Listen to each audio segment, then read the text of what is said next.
Saya akan menjawab semuanya, termasuk juga yang belum ditanyakan. Tanggal 1 November itu ada yang ingat hari apa tuh? Tanggal 1 November. Tanggal 1 November adalah Hari Raya Orang Kudus. Itulah yang harus kita tuju.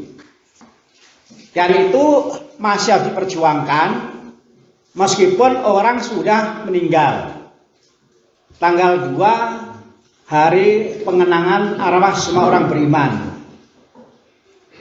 Orang-orang yang masih berdosa, yang masih perlu didoakan supaya bisa menjadi seperti tanggal 1 November. Jadi ini sebenarnya ada hubungannya. Tanggal 1 November dan 2 November itu ada hubungannya. Tanggal 1 November itu hari raya orang-orang kudus. Seperti itulah yang harus kita usahakan. Tapi nggak semua orang itu sudah sampai ke sana. Bahkan orang yang sudah mati itu pun juga bisa jadi belum sampai ke sana. Maka tanggal 2 itu sebenarnya untuk mendoakan supaya orang bisa dibantu untuk sampai ke seperti tanggal 1 orang kudus. Tadi dikatakan takut dan tidak takut. Itu ukurannya sebenarnya ini ukurannya. Apa yang terjadi kalau orang itu meninggal? Kalau medis itu sudah jelas. Dan kita umumnya itu juga sudah tahu kok. Si A ini memang sudah meninggal atau masih koma, itu semua sudah tahu. Saya nggak akan bahas itu. Tapi mengenai apa yang terjadi kalau orang itu meninggal. Ajaran gereja berkata bahwa kalau orang itu mati, maka jiwanya akan langsung menghadap pengadilan pribadi. Ini nggak bisa dihindari. Mengapa orang takut? Orang nggak siap. Maka kita harus paham betul. Kalau tadi bicara soal bekal, kita harus yakin betul mengusahakan supaya bekal kita untuk diadili. Siap. Di sana kita nggak bisa membuat rekayasa. Nggak bisa. Tanggal 2 November ketika ibadat di Pasir, siapa yang datang ke sana? Lebih banyak tidak ikut ya? Ya. Saya jelaskan supaya kita nggak salah persiapan.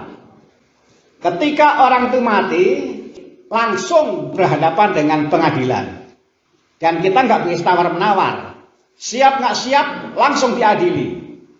Dan yang dilihat di sana adalah soal kepedulian terhadap orang susah. Injil itu mengisahkan dengan cara ada seorang yang memisahkan antara kambing dan domba.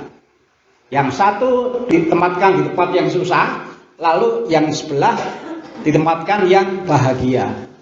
Lalu tanya yang di bahagia, mengapa kok saya tempatkan di sini? Lalu kemudian dijawab, karena engkau memberi aku makanan ketika lapar, memberi aku minum ketika aku haus, pakaian ketika telanjang, dan mengunjungi aku ketika aku dalam penjara.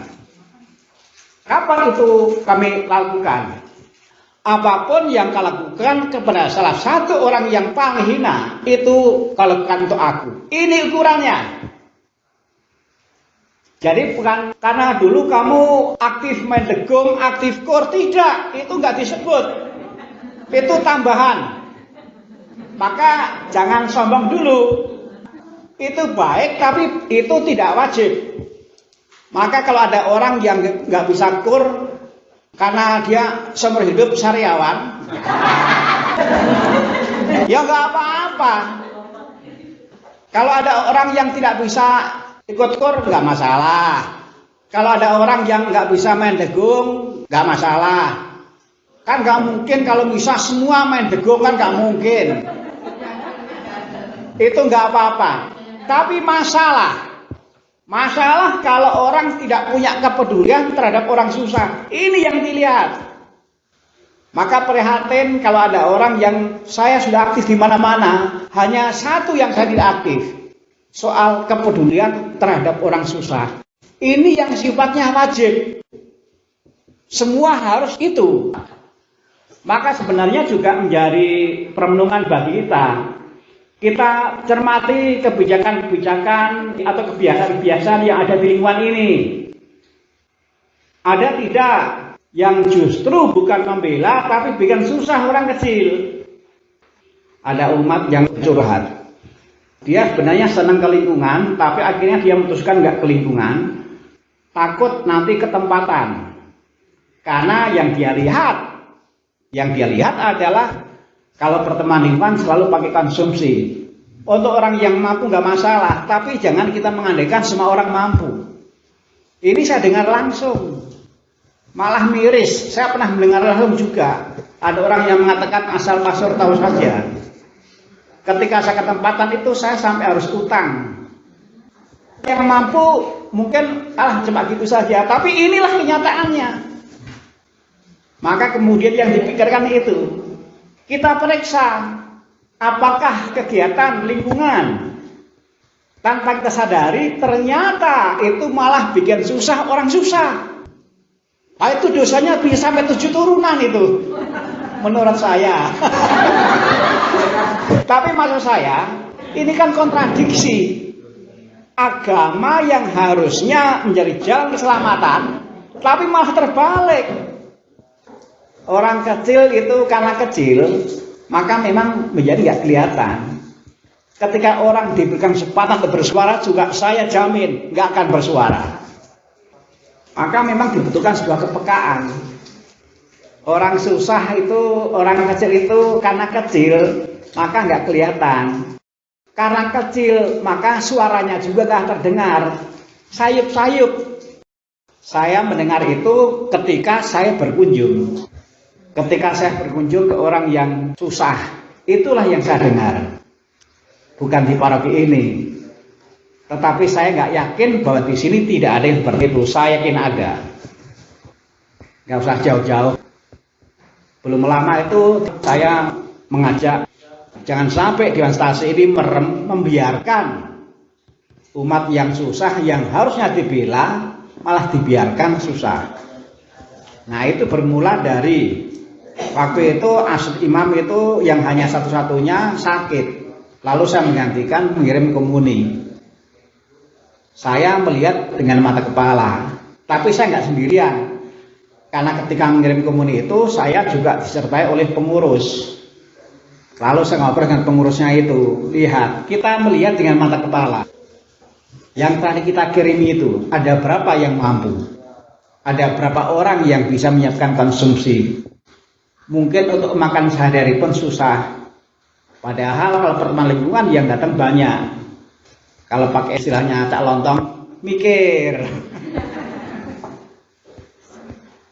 Gak jauh, itu ada di depan mata kita. Lalu saya bilang, jangan sampai stasi ini merem. Jangan sampai stasi ini nggak peka terhadap orang susah. Dan itu sudah berapa lama. Jadi nggak usah jauh-jauh. Maka kita angkat nanti di rapat dewan. Lalu kita umumkan kepada para umat bahwa kegiatan yang diadakan oleh lingkungan nggak ada konsumsi. Kecuali kalau siapa hadir, ada seperti ini nggak apa-apa.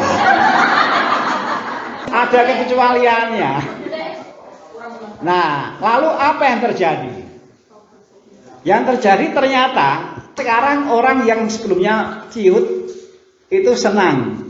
Orang yang sebelumnya tidak pernah hadir, lalu mulai hadir. Jadi gereja itu harus membebaskan orang-orang yang selama ini tertindas oleh kebiasaan. Kalau itu memang bisa, dilepaskan dari belenggu itu. Saya bilang, kalau stasi ini nggak bisa menyuplai kebutuhan untuk orang-orang kecil, minimal jangan membuat kebiasaan yang sifatnya membebani. Itu paling mudah. Kalau nggak bisa menyuplai bantuan, minimal kita periksa. Jangan ada kebiasaan yang mungkin oleh mayoritas semua mengatakan nggak masalah, meskipun nggak semuanya jujur. Itu bagian dari apakah kita nanti takut atau tidak kalau mati. Kalau saya takutnya sama kecoa.